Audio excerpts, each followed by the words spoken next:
It's obvious, isn't it? If it was between you and Mommy, no, Mom, my priority right now is Mom. I don't want this kind of husband anymore. I am his wife, who is battling cancer. How dare he ask me to take care of his mother? Then my doctor, who had overheard the call, said to my husband, I'm sorry, sir, but your wife just... What?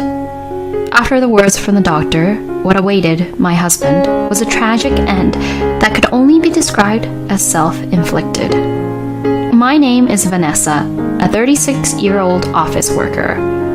My family consists of 4 people: my husband, Alan, my first daughter, Eleanor, and my second daughter, Kathy. My daughters are 5 and 1 years old, respectively. Eleanor, the eldest daughter, has been a strong woman since she was a child. She takes good care of Kathy. Looking back, it was my daughters who always supported me when I was going through a difficult time. It was natural to think that ever since my husband, Alan, started to neglect his family. I know why. It all started with Connie, my husband's mother. I have hated this woman since the beginning of our marriage. She is a very old-fashioned person and a nagger. She has been sarcastic to me for any reason she can think of, but in the end, no matter what I do, Connie doesn't like it. I heard that every family has a problem between wife and mother-in-law, so I thought it was just the way of the world when I first got married. However, a few years later, I became pregnant with my first daughter, Eleanor. During the medical checkup, we were told all along that the gender was a boy. When I told my parents-in-law about this, they were unusually kind to me. However, when it came time to give birth, I was surprised to find out that it was a girl. My parents, who came to visit me, and I laughed together about how such a thing could happen. My parents-in-law also came to see me.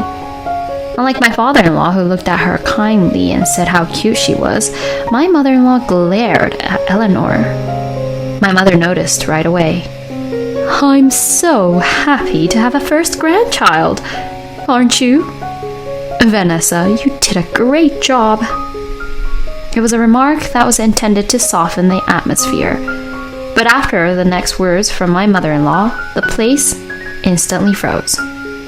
Is that so? I heard it was a boy. I feel like I've been tricked by Vanessa. I raised both boys and girls in my family, but girls grow to talk back, so it's more difficult to raise a daughter. I would have loved to raise a boy again. Well, that was disappointing. Vanessa, next time, make sure to have a boy.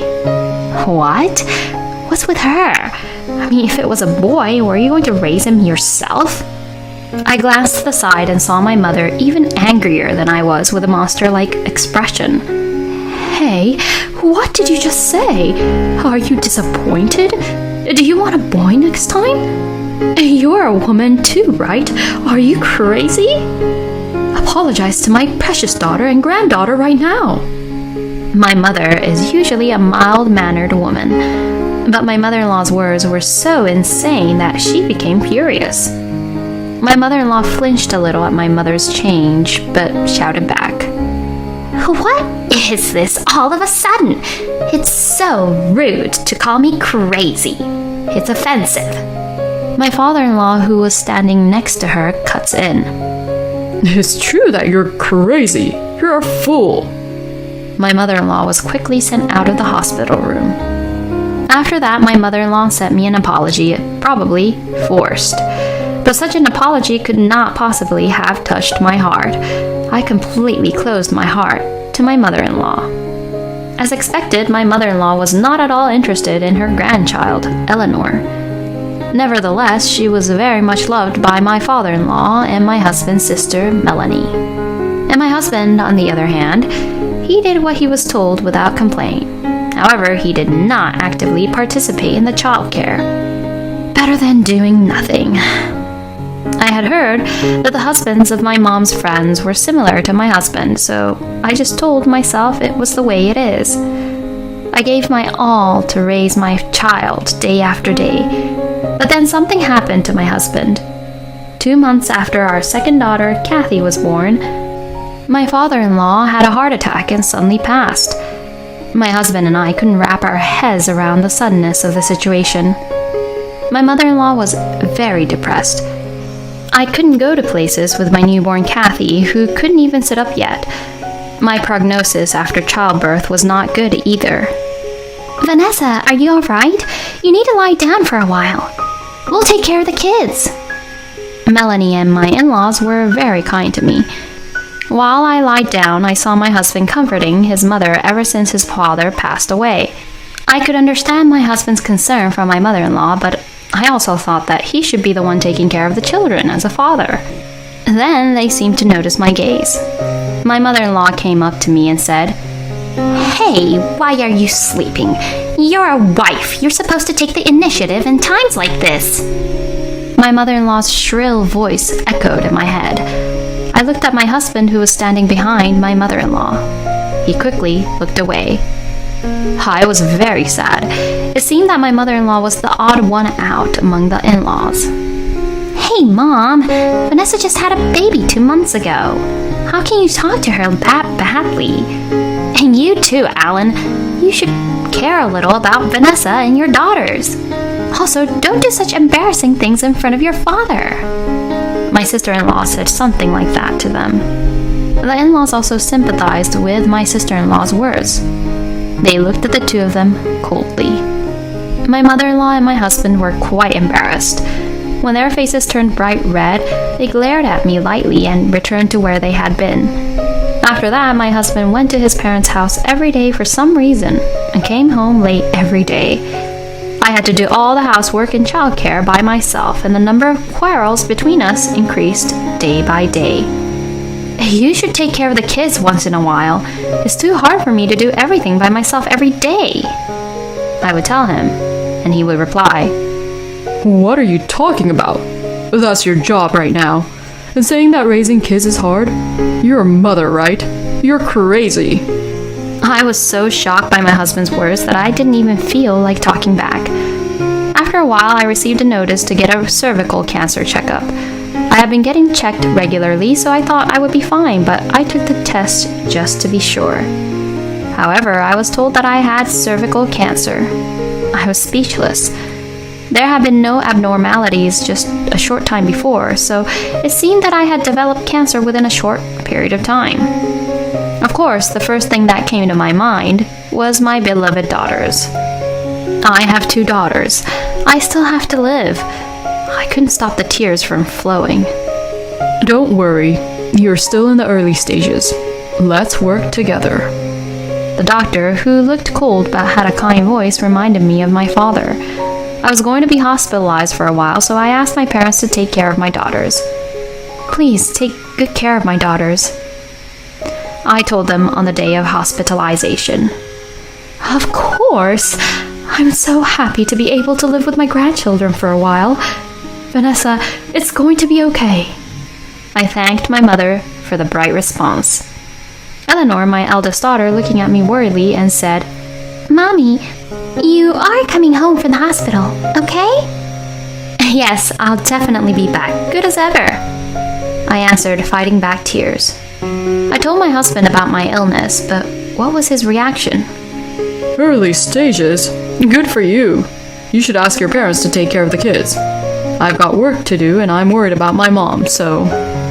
I was so disgusted at my husband's decision to leave the children to my parents as if it were a matter of course. By the way, my husband and mother-in-law never came to visit me once during my stay in the hospital. When I get out of the hospital, I'm going to divorce him immediately. In my mind, that was the best choice I had, but my husband made a ridiculous request to me. We've had a call from your husband. He seems to be in a very bad mood."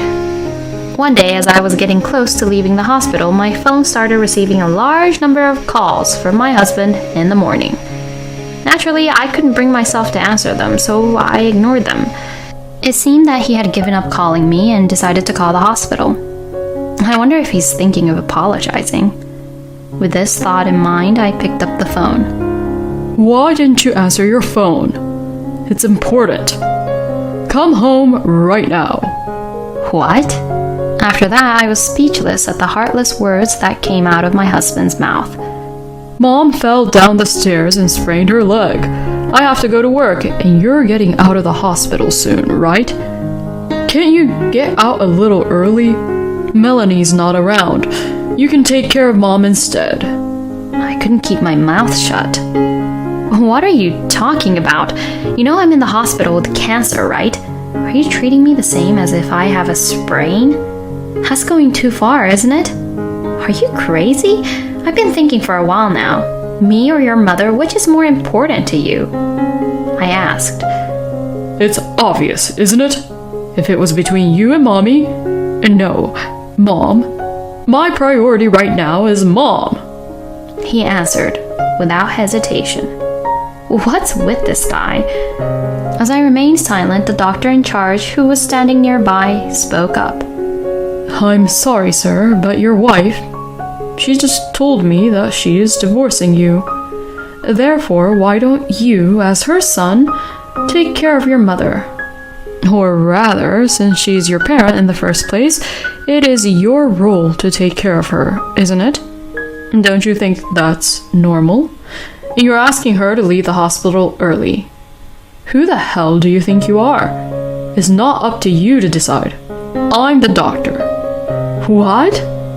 My husband was flustered on the phone because he was suddenly yelled at by a doctor he had never met. A few minutes before this happened, the doctor in charge had visited me in my hospital room. After I finished asking some question about how I was supposed to spend my time after leaving the hospital, he asked me, Is there anything else on your mind?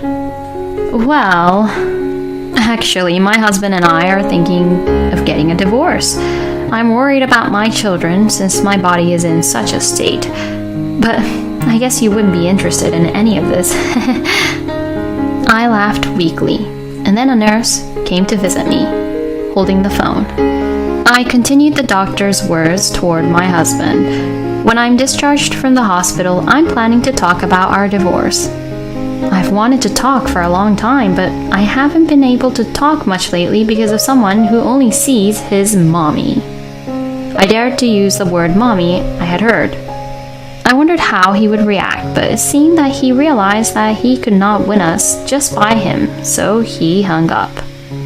That was anticlimactic, but I thanked the doctor for his help. He is an unbelievable man. You must have gone through a lot in your life with him. You have a bright future ahead of you. The doctor smiled at me, and I smiled back as I agreed. After being discharged from the hospital, of course, I did not return home, but went straight to my parents' house. My husband had never contacted me since that day. There was no reason for me to contact him. However, on the weekend, my husband suddenly visited my parents' house with an unwanted companion. Of course, it was my mother-in-law, who looked completely healed from her sprain. You say you're going to have a talk like you're the one in charge. You should be ashamed of yourself for involving your grandchildren and your parents in your selfishness. She raised her voice as she saw me.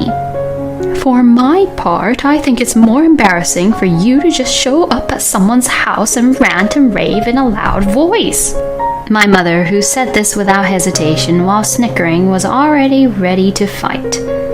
Contrary to my mother, my father is calm. Well, look who's here. We can't all be standing in the doorway to talk. You should let them in, he said to my mother. I left my daughters with my mother and I started. I will now begin our discussion. First, I will never give up custody of my daughters. Then, there is the matter of child support. As I proceeded with my story in a calm manner, my husband looked impatiently at me and said, Wait a minute. Don't go ahead with the conversation on your own. We don't have to get a divorce. We can just carry on as before. If you're having a hard time, you can stay here for a while, so I'm sure the girls will feel lonely without their father. What the hell is this man talking about? My husband goes on mumbling. I didn't even want to look at him anymore. To that, my father calmly said, Yeah, okay. I don't care what you have to say. Can you just fill this in and make your way home? I have a guest waiting in the back. My father presented my husband with the divorce papers, my part already filled out. His calm face kind of scared me.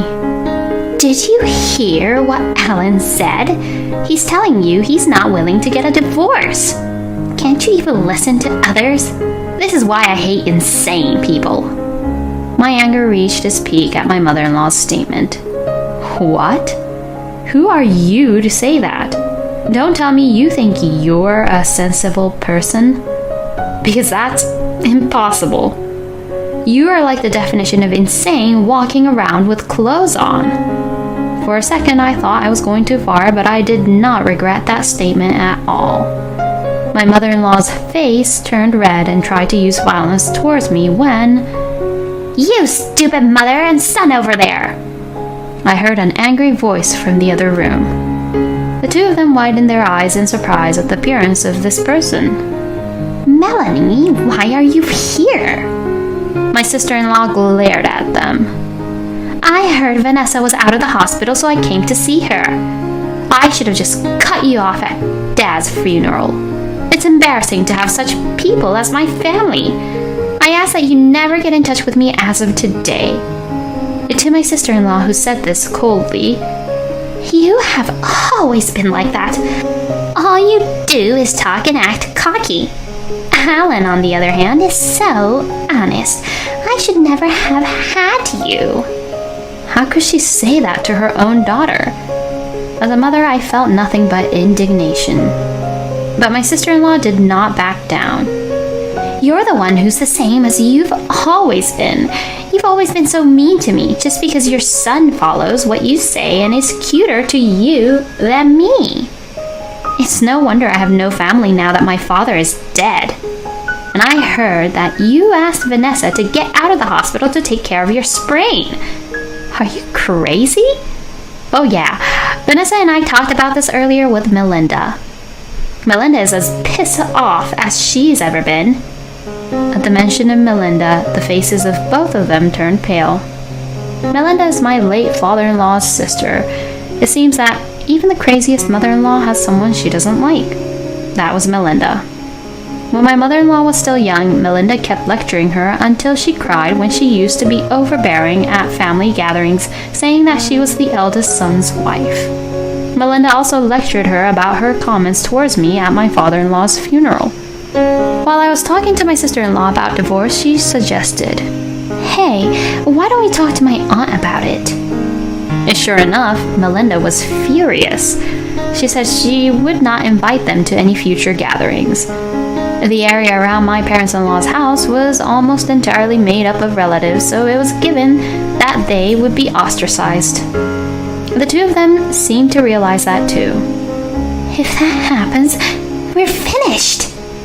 To my mother-in-law, shaking in her small, trembling voice, my sister-in-law replied sharp words cut through. Don't worry, you've been a failure as a human being a long time ago. I struggled to hold back my laughter. My husband looked at me with a sudden look. Vanessa, please reconsider. It's not like I've been unfaithful or in debt. I'm just happy that my mother counted on me. And lately, you didn't praise me at all when I helped you with the housework and childcare. In response to my husband's remark, I said, I hear that the cause of divorce is usually differences in values, and that's true. Who would want a father who only hangs out at his mother's place without taking care of his own children? I don't want that. And as long as you think that you are helping me with housework and childcare, I don't need you. The words were coming out of my mouth so smoothly. But Kathy is only 1 year old. My husband, who was still mumbling at this point, was cut off by my father. Hey, Alan, what do you think is the role of a father? My father asked as he looked at him straight in the eye. It's, well, money. As a father, I make money. Without delay, my father said, What? No, that's not it. That's your personal role, isn't it? And if it's about money, Vanessa has a job too, right? And on top of that, she's very busy with housework and childcare. What the hell are you doing as a father in that house? What? My husband looked dumbfounded at my father's question. I told you when Eleanor was born that from now on you would take over for me and protect my daughter and grandchildren. Can you look me in the eye and tell me that you are doing that? I don't think you can. That's why I told you from the beginning to sign the divorce papers and get out of our life. What do I have to say to make you understand? My mother is the type who gets emotional when she is angry. My father, on the other hand, is the opposite. He is quiet and gets angry with a calm face. That is very scary. My husband couldn't say anything. My mother-in-law, who was standing next to him, was also in a state of absent-mindedness, as if her soul had been drained out of her. Here you go. I hand him a pen. With trembling hands, he finally started to sign. When he had finished writing, I said to him, I thank you for giving me 2 daughters. Kathy recently learned to walk. You wouldn't know, would you? As a father, can you tell me what they like to play with or what foods they like to eat? I am responsible for my daughters now. Please pay your child support. There is nothing else you can do for them as a father. My cold words made him finally grasp the situation. Tears began to well up in my husband's eyes. In the end, he fell face down on the desk and cried aloud. What was to become of the 2 of them? It seemed that Melinda gave them a lengthy lecture, but I have put up with it for many years. Melinda is a complete stranger to me now that my husband is gone. Helen was just a good, loving child. It's just an early-stage cancer. Just because his stupid wife made a big deal out of it. I'm the victim here. I'm going to sell this house and get the hell out of here. But my ex-mother-in-law forgot something important. The house was originally owned by my late grandfather-in-law. It was jointly inherited by my father-in-law and Melinda. In other words, the house could not be sold without Melinda's permission. Oh my, you're still here? And when are you leaving? Melinda was egging her, but she had nowhere to go, so she seemed to have quieted down completely. As for my ex-husband, he was working for a company owned by his family, but he had to be punished for his actions. He has changed from his desk-oriented job to a salesman, sweating profusely every day. He's not the type of person who is a hard worker, so his performance is always at the bottom of the list. His pride became shredded. He seems to be lying on a bed of nails because many of his co-workers are his relatives. But I think he deserves it, since it is the end result of his own actions. As expected, my ex-husband seems to have realized and moved away from his mother. However, my ex-husband has no one else to turn to but his mother, who seems to be contacting him every day. He seems to be neurotic now. From my point of view, I think they are both crazy, so they should go ahead and do whatever they want to do. I am too busy raising my children to spend a second thinking about them. I feel much better than I did before the divorce. I don't have to cook meals for my ex-husband who would come home unannounced. I can do housework and childcare at my own pace. I have now returned to work and I am doing my best with the support of my parents. The biggest source of emotional support is the smiling faces of my daughters. I hope that my ex-husband will regret for the rest of his life that he was not able to watch his beautiful children grow up. Thinking of this, I vow to be a strong mother.